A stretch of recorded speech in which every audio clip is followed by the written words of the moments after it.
tokoh sentral kita dalam perjuangan Sulawesi Barat ini kan Pak Anwar. Iya. Pak Anwar kan ketua Nasdem. Iya. Sulawesi Barat. Bukan hal yang tidak mungkin. Beliau akan kemudian meng-hire orang-orang yang memang berada dalam frame itu, dalam bingkai itu, yang dalam kriteria itu untuk kemudian diusung. Iya.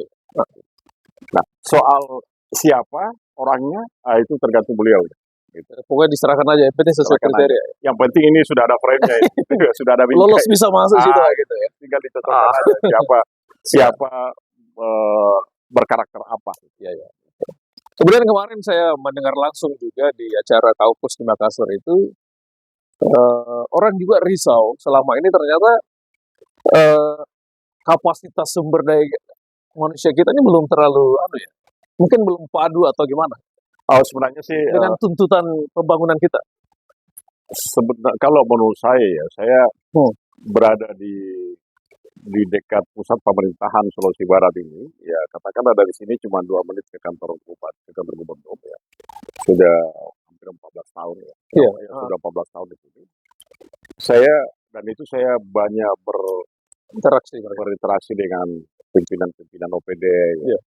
Sebenarnya kalau menurut saya bukan kurang sih sebenarnya. Iya. Bukan kurang, karena terutama misalnya zaman sekarang ini ya. Ada uangnya, ya misalnya untuk menjalankan pemerintahan ya. Iya. Ada uangnya, ada undang-undangnya. Iya. Ada delegation of authority-nya. Iya, betul. Bahkan ada aplikasinya. Iya, betul. Tinggal di-input sesuai dengan lebih mudah gitu ya. Input submit selesai. Berapa biayanya, bayarnya pun juga secara melalui aplikasi. Jadi sebenarnya kalau itu saja saya pikir itu tidak ada masalah. Iya. Cuman ada satu hal yang kita butuhkan ini bagi Sulawesi Barat ini adalah SDM yang memang berorientasi pada tujuan terbentuknya Sulawesi Barat. Ya. Tujuan terbentuknya Sulawesi Barat itu bukan tujuan dia misalnya mau masuk menjadi pegawai saja, gubernur atau jadi pegawai saja, lalu kemudian punya opsi sendiri untuk kepentingannya sendiri. Iya. Ya. Tapi kalau misalnya yang kita harapkan itu adalah sumber daya manusia, katakanlah pemimpinnya di berbagai level ya, mulai dari katakanlah tingkat OPD, gubernur dan DPR itu, sepanjang orientasinya itu di Sulawesi Barat itu sepanjang orientasinya untuk Sulawesi Barat itu memperbaiki Sulawesi Barat itu, meningkatkan Sulawesi Barat itu untuk level tertentu menjadikan ke level tertentu itu pasti kita dukung. Dan ini yang agak ini yang biasa kadang-kadang kehilangan orientasi. Yeah. Kalau soal teknis misalnya katakanlah di OPD teknis itu sudah selesai dengan aplikasi itu ya. Sudah selesai dengan aplikasi itu. Ini yang kita membutuhkan yang kita butuhkan saat ini adalah leadership yang kuat, yang kemudian berorientasi kepada tujuan atau cita-cita pembentukan provinsi Sulawesi Barat itu. Gitu. Ya, karena yang mereka harus ingat Sulawesi Barat ini bukan hadiah, bukan pemekaran begitu saja kan? Ya, tidak kemudian menjadi mohon maaf ini beda dengan katakanlah 4 provinsi di Papua terakhir ini yang dipekerjakan. Ini direbut, diperjuangkan karena berdarah-darah kita. Dan ini yang kemudian karena kita punya cita-cita. Iya. Kita punya cita-cita, kita punya harapan bahwa kalau suatu saat nanti Sulawesi Barat ini pada tahun sekian katakanlah tingkat pertumbuhannya indikator-indikatornya begini sampai seterusnya. Betul. Ini yang kita harapkan ke depan ini ya. Sulawesi Barat itu dipimpin oleh yang mau memiliki leadership yang kuat.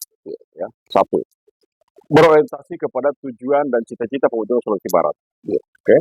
Bahwa itu kalau ini diolah dengan baik, yang lain-lain itu teknis.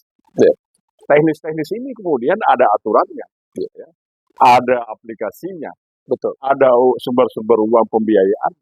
Tapi ini yang dua ini itu sulit didapatkan. Yang puncak itu ya? Yang puncak itu.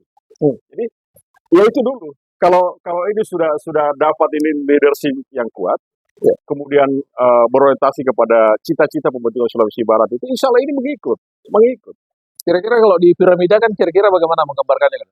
Ya sebenarnya kan ini saya suka kalau beliau menjelaskan secara Ah, kalau leader untuk ah, membuat sebuah perubahan memang iya, iya, secara teoritis itu harus dimulai dari leader. leadernya. Itu di mana-mana di seluruh dunia ya, di berbagai daerah itu leader memang pasti Iya. menciptakan perubahan. Yang menentukan di bawah ini kan tergantung leader kan. Iya, Ah, jadi leader yang kuat ya, yang ah, strong itulah kemudian yang mampu menciptakan perubahan. iya, Nah, salah satu contoh ini kan kemarin kita tidak mungkin berSulawesi Barat ini kalau leader-leadernya kita ya, iya, iya. tokoh-tokoh kita ini tidak kuat, Tidak strong. tidak strong gitu. Bisa Iya, bisa kita dimakan mentah ya, tanda petik oleh ah, oleh orang lain kan. iya, betul. Ini karena adanya strong di situ, adanya leadership yang kuat di situ, sehingga ini ada perubahan. Iya, Sulawesi Barat ini terbentuk. iya, Begitu pula misalnya untuk membangun Sulawesi Barat ini, iya.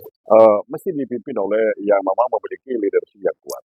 Nah, yang ketiga adalah, nah ini yang kita tidak inginkan. Ah, Kalau itu leader itu ragu-ragu, kalau itu leader, ada pemimpin yang ragu-ragu katanya. ya ya tentu tidak tahu lah. Ya. Kalau ya Ah, ini contoh aja, ya kalau contoh ya. leader itu ragu-ragu, Ah, ya ah, leader itu ragu-ragu, itu anak buah pasti ambil jalan sendiri.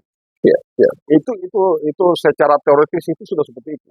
Pokoknya begitu dipimplang, begitu ini ragu, ini ambil jalan sendiri, ambil modal sendiri.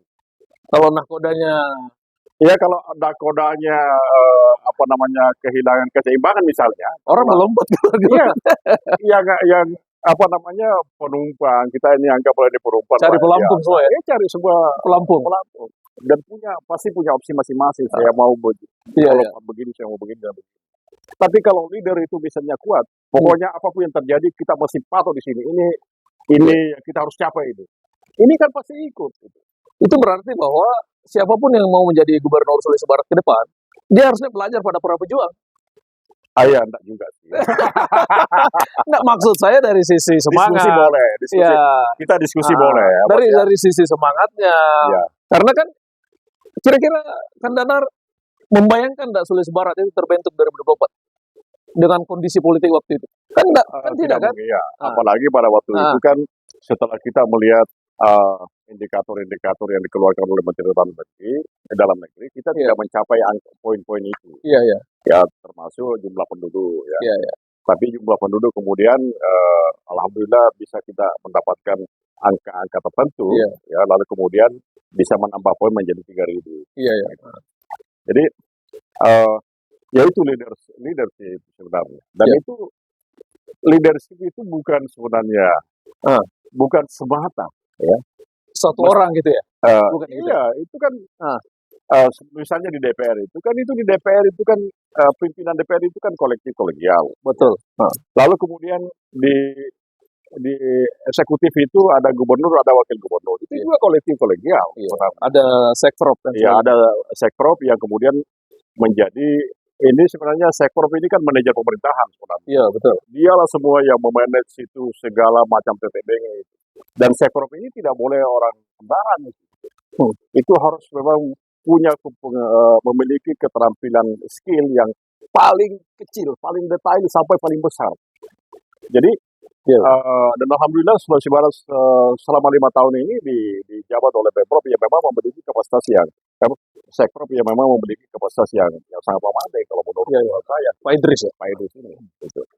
Nah, leader ini ya, gubernur, wakil gubernur ini, ya jangan sampai apa namanya ada dua matahari di dalam Sulawesi Barat ini, karena itu juga menjadi masalah itu. Gitu. Ketika ini ada Iya. dua matahari, ini terbelah. Iya. Ya. Bumi di bawah ini terbelah. Seharusnya bukan 2 matahari kan, Dan? Nah. Maksudnya 1 matahari, 1 bulan. Itu mestinya sebenarnya itu. Ya saling melengkapi. Iya. Kalau 2 matahari kan tidak boleh, 2 bulan tidak boleh Iya. juga kan. Jadi mesti ada 1. Dan itu Jadi ada yang orbitnya bagus gitu. betul.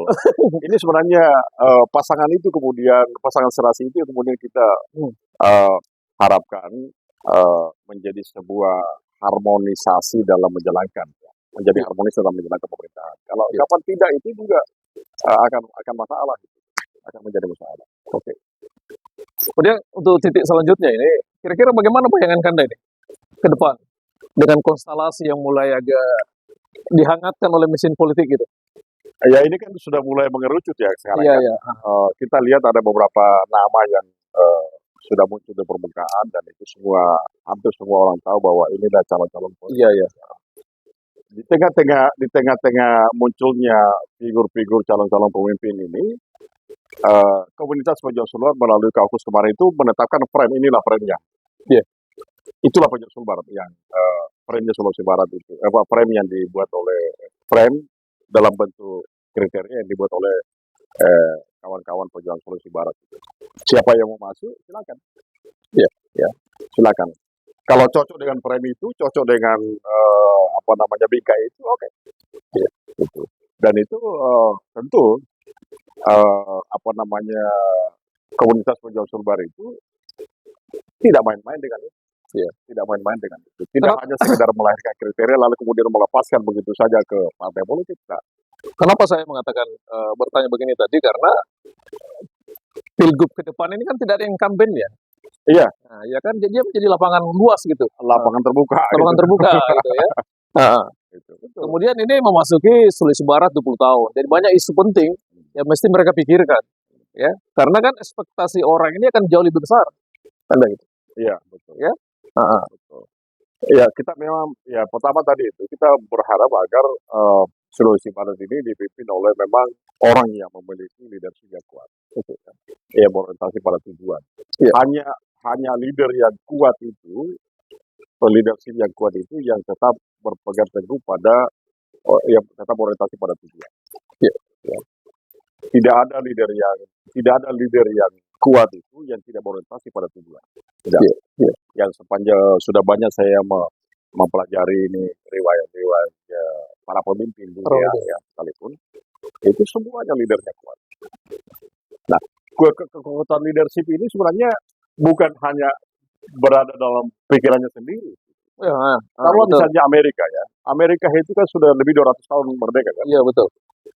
Tapi tetap di sampingnya kepala negara itu, di sampingnya presiden itu ada penasihat presiden di sebelah kanan. Iya. Di panggung sini. Di sini ada badan risetnya. Badan riset ya. Begitu pula Malaysia. Kepala negara di tengah, perdana menteri di tengah, ini penasihat perdana menteri dan di samping kiri itu ada dewan riset. Kita di Indonesia, ya, bukan berarti mencela ya, Iya. dewan risetnya kita itu di Indonesia itu apalagi di Sumbar misalnya itu dipimpin oleh eselon 3.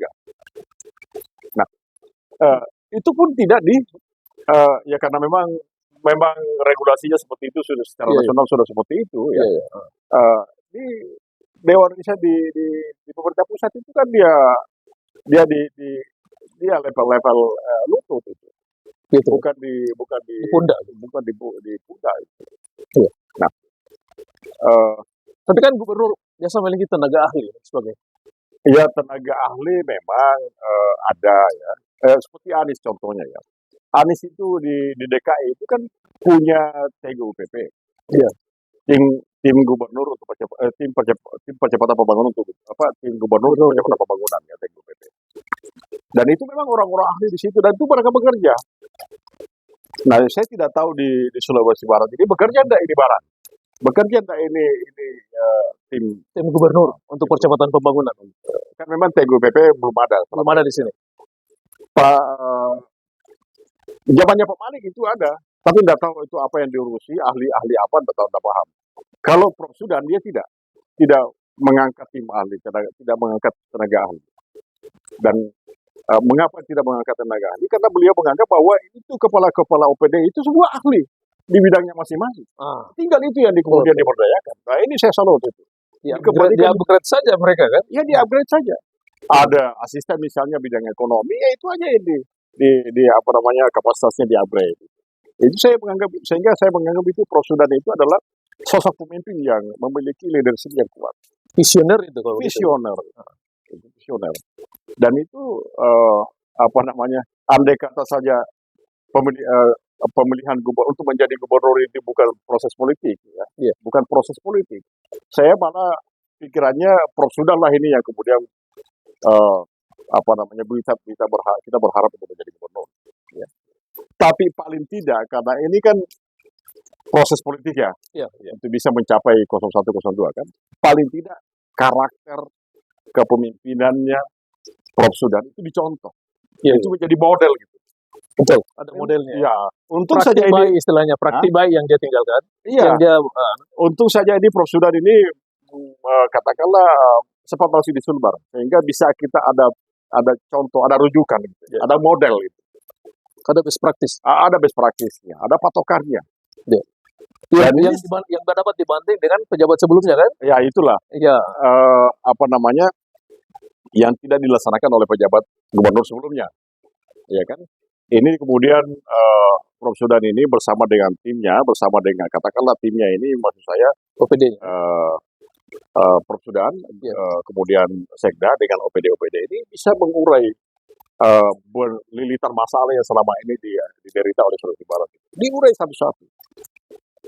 Dengan uraian satu-satu ini yang kemudian bisa berwujud menjadi 25 penghargaan selama 11 bulan itu. Itu tidak gampang. Gitu. Ya. Dan itu saya mengenal beliau itu bukan mengenal di katakanlah di rapat atau di meja-meja lobis. Saya mengenal beliau prestasinya. Ya. Saya kan baru aja nih terakhir ini saya ketemu dengan beliau. Nah, itu yang kemudian kita harapkan apa yang dibuat, apa yang dicanangkan oleh Prof. Sudan hari ini, itu menjadi model, role model untuk pemimpin ke depan. Karena Prof. Sudan ini tidak ada cetak biru ya. Ada cetak birunya, ada blueprint, yang dipadu jangan dengan dibongkar lagi ke kemana-mana di barang ini sudah sangat settle ini. Dapat dipadu dengan visi perjuangan. Iya. Ada cetak biru lalu. Ya itulah kemudian tinggal diikuti. Kalaupun misalnya ada karena tentu ini akan berubah karena dinamis kan akan berubah seiring dengan perubahan waktu. Itu kan ada fleksibilitasnya di situ. Iya. Itu dinamis. Tapi bahwa hakikatnya pokok masalahnya itu ada jangan sampai digeser itu. Bukan pokok masalah metode penyelesaian masalahnya itu dari lilitan ini itu jangan dibongkar. Ya.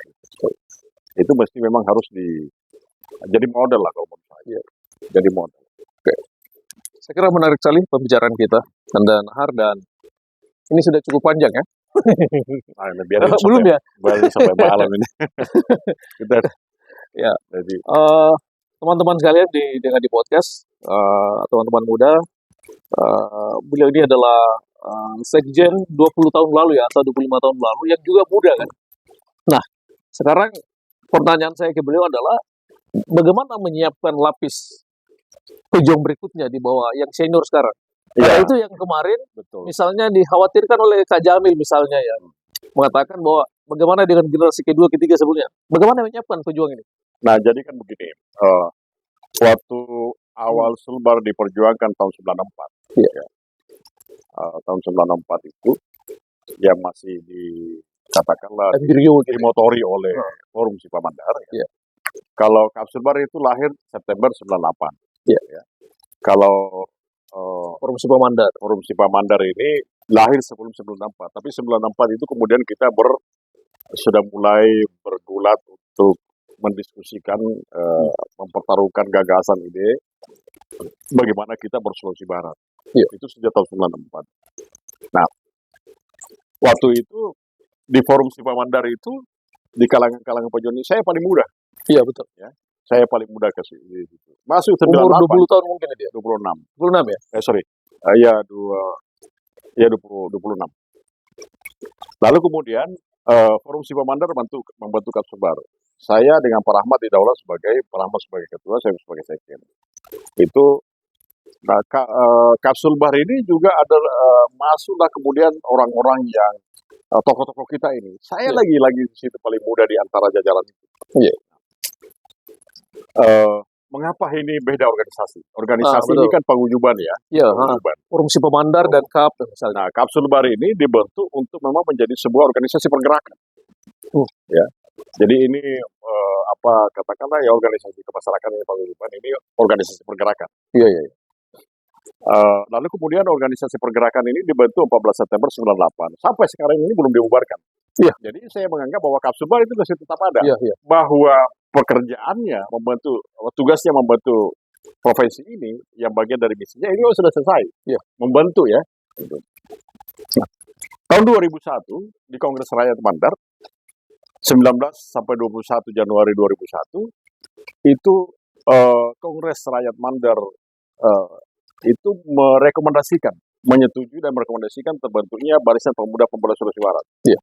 Itu kemudian diamanahkan ke saya sebagai komandannya. Nah, ini di dalam Kongres Rakyat itu, di dalam rekomendasi Kongres Rakyat itu disebutkan bahwa menyetujui pembentukan Barisan Pemuda Pembela Sulawesi Barat untuk mengkawal perjuangan pembentukan Sulawesi Barat sampai Sulawesi Barat mencapai tujuannya. Bayangkan itu. Jadi badan pembela ini belum selesai. Belum selesai. Karena dia belum selesai karena tugasnya panjang. Ya. Mengkawal pembentukan Provinsi Sulawesi Barat satu. Ya. Yang kedua, sampai Sulawesi Barat mencapai tujuannya. Ya. Nah, ini mencapai tujuannya ini kapan? Masih proses ini. Nah, ini yang di sini yang perlu regenerasi terus-menerus. Itu satu ya, Barisan Pemuda. Yang kemudian Komite Aksi Pembentukan Sulawesi Barat ini yang ada sih yang mengatakan bahwa ya suara-suara sumbang bahwa mestinya itu kapsul baru itu sudah harus gantung sepatu. Tapi tunggu dulu bos. Tunggu gantung sepatu untuk tidak lagi demo misalnya. Iya. Ya memekarkan. Iya. Karena ini sudah terbantu. Tapi tidak akan pernah gantung sepatu pada hal-hal yang memang harus dikritisi. Komite Aksi Perjuangan Pembentukan. Komite Aksi Pembentukan Provinsi Sulawesi Barat. Jadi Kapsul Barat, Komite Aksi Pembentukan Provinsi Sulawesi Barat. Ya. Nah, itu yang kemudian kemarin ada gagasan untuk kemudian membentuk, termasuk dari Adinda sendiri mengusulkan itu adanya majelis. Ya. Majelis apakah namanya yang jelas ini menghimpun para pejuang Sulawesi Barat ini. Nah, itu memang penting. Cuman penting dari sisi upaya pelestarian nilai-nilai ini. Iya, betul. Cuman yang kemudian kita perlu kaji ulang, kalau misalnya itu nanti akan dibiayai oleh APBD. Iya. Karena jadinya kita tidak independen untuk mengkritisi pemerintah. Iya. Iya kan? Nah, seperti yang disampaikan kemarin Pak Rahmat itu bahwa Nahar itu sering bertindak sendiri. Memang iya. Seperti kemarin itu terhadap Akmal Malik. Iya. Terhadap Akmal Malik itu saya berani menanggung sendiri, berani mengambil keputusan sendiri, berani mengambil resiko sendiri, tapi tujuannya bukan untuk saya. Ya, tujuannya untuk kepentingan rakyat Sulawesi Barat, untuk Sulawesi Barat. Dan itu terbukti, alhamdulillah. Karena kalau misalnya saya harus meminta pendapat kepada semua orang, hampir bisa dipastikan bahwa itu misi itu akan gagal. Sementara ini kerusakan pasti tidak sependapat. Pasti tidak sependapat. Sementara ini kerusakan makin merajalela. Nah, itulah gayanya BPP itu, gayanya saya itu. Ya. Gayanya saya yang kemudian terimplementasikan di kawan-kawan Barisan Pemuda Pembela Sulawesi Barat. Ibaratnya kalau ada kerannya bocor ya tutup dulu kerannya. Sementara di mana lagi ada bocor-bocor kecil ya nanti kemudian kita tutup lagi di sana ya. Tutup lagi satu-satu. Ya. Tutup dulu. Kayak kemarin itu, pokoknya saya tegur dulu si Akmal bahwa Akmal itu kami nilai bahwa itu merugikan Sulawesi Barat. Dan saya sampaikan secara terbuka ke dia di depan umum. Dan itu saya bisa bertanggungjawabkan. Lalu kemudian ya ada suara-suara sembah mengatakan semestinya seperti itu Pak Nahar. Kapan coba? Iya. Kapan? Kira-kira model yang bagaimana? Padahal kan kita sudah pernah pada saat hari pertama Pak Akmal itu masuk menjabat sebagai pejabat Gubernur Sulawesi Barat itu kami sudah membuat 11 pesan moral yang ditandatangani oleh Pak Rahmat dengan saya. Serahkan kepada beliau. Yang menarik ini 11 pesan moral ini saya ikut sertakan satu badi. Jadi setelah diserahkan 11 pesan moral, ada satu bilah balik lagi gaya pitu lekong. Jambi atau Gayang? Gayang ya. Itu milik pribadi. Saya serahkan ke dia. Artinya apa? Ya kalau you tidak Pak Akmal, kalau you tidak indahkan ini ya ada satu lagi ini yang menjadi tanda tanya bisa mempertanyakan ya terhadap apa yang kenapa tidak Anda lakukan itu 11 pesan moral. Dan saya menganalogikan bahwa 11 pesan moral itu tidak diindahkan oleh Pak Akmal ya, sampai pada hari ulang tahun Sulawesi Barat itu, maka yang satu lagi ini yang di sisinya ini sebelah moral ini bicara. Nggak bikin garis gitu ya. Ya, bagaimana di situ. Iya, iya, Nah iya. itu. Terus tadi Kak, yang tentang regenerasi pejuang Jadi kita ini. regenerasi ya selain memang Khususnya di Badan Pembela Barisan Pemuda Barisan Sulbar. Pemuda. Barisan Pemuda Pembela Sulbar ini yang katakanlah yang dibentuk pada tanggal 19-20 Januari 2001 itu. Sekarang sudah 20 tahun juga tuh. Iya, iya. 20 berapa ya? Tanggal berapa kan? 2001.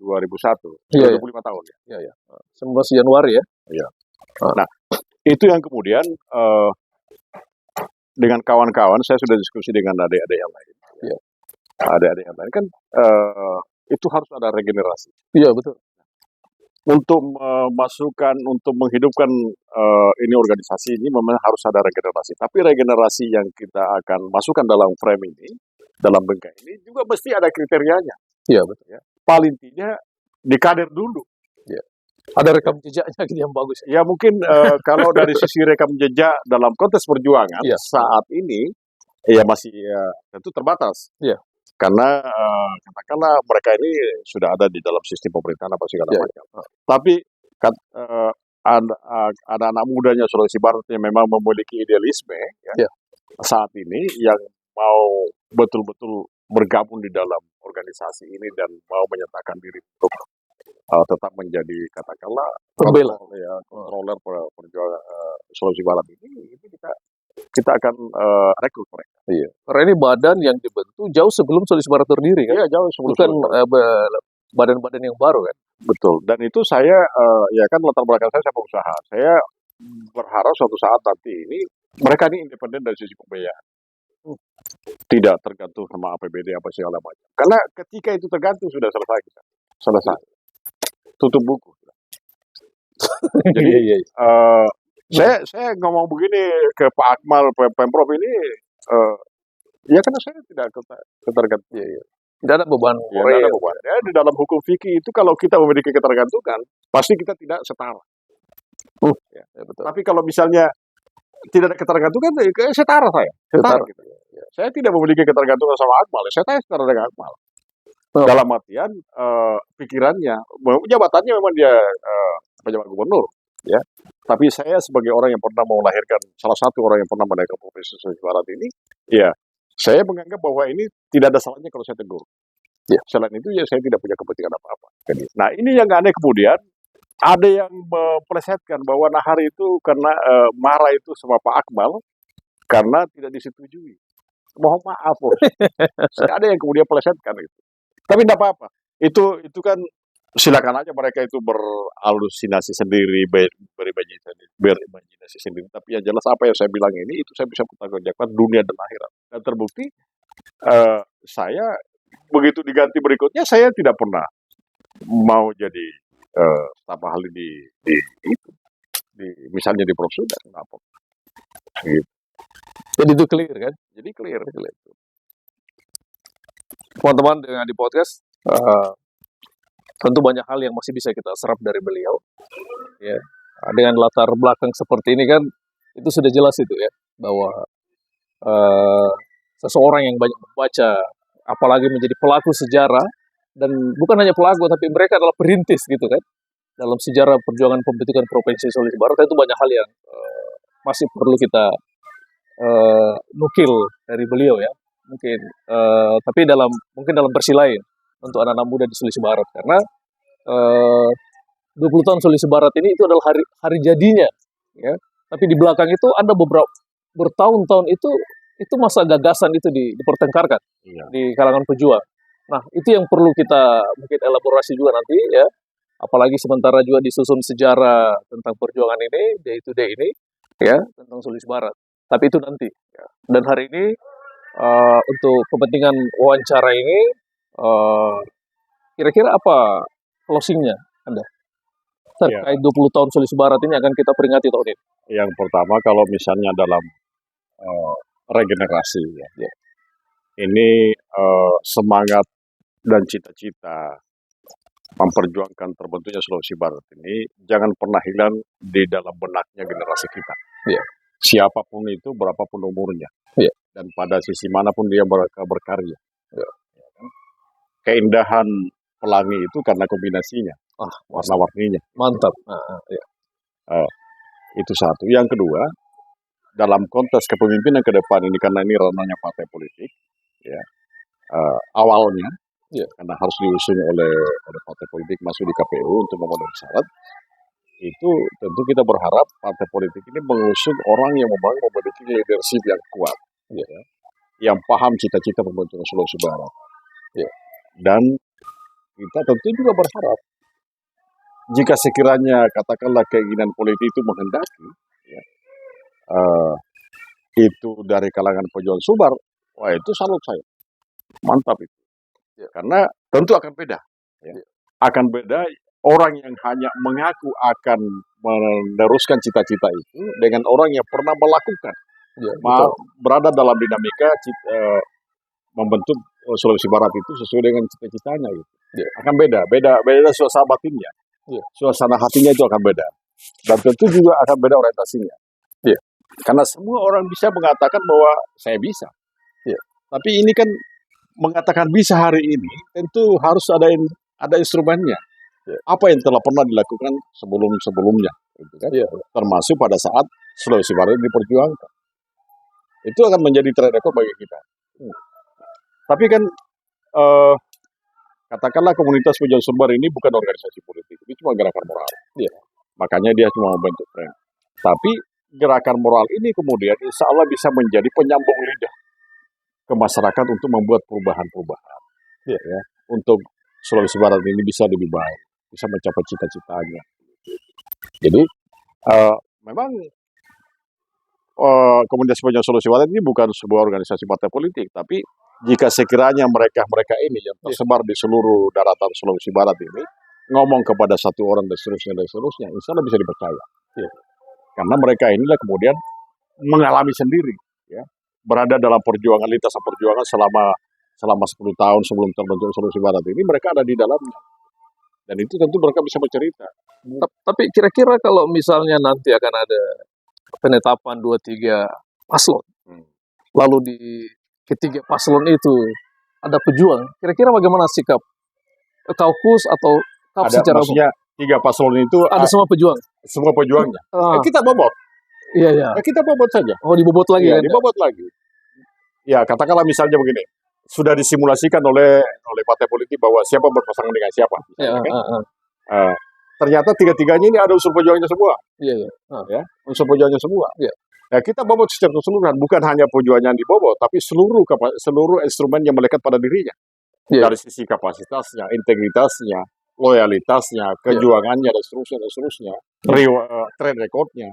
Yeah. Ya. Karena track record juga menentukan ini. Ya. Itu semuanya kita bawa. Yeah. Pada saat pembobotan itulah kemudian kita mesti melepaskan semua. Yeah.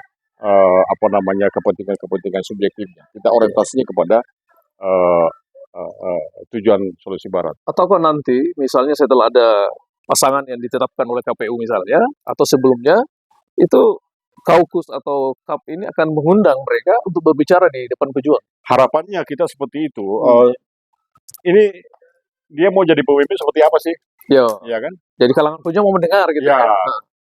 Kan? Dan itu saya pikir kan bukan hanya dialog yang diadakan di KPU itu. Iya. Ya. Tapi mungkin ada acara tertentu di mana kita hadir semua di situ, ya. Ini mau apakan di Sulawesi Barat?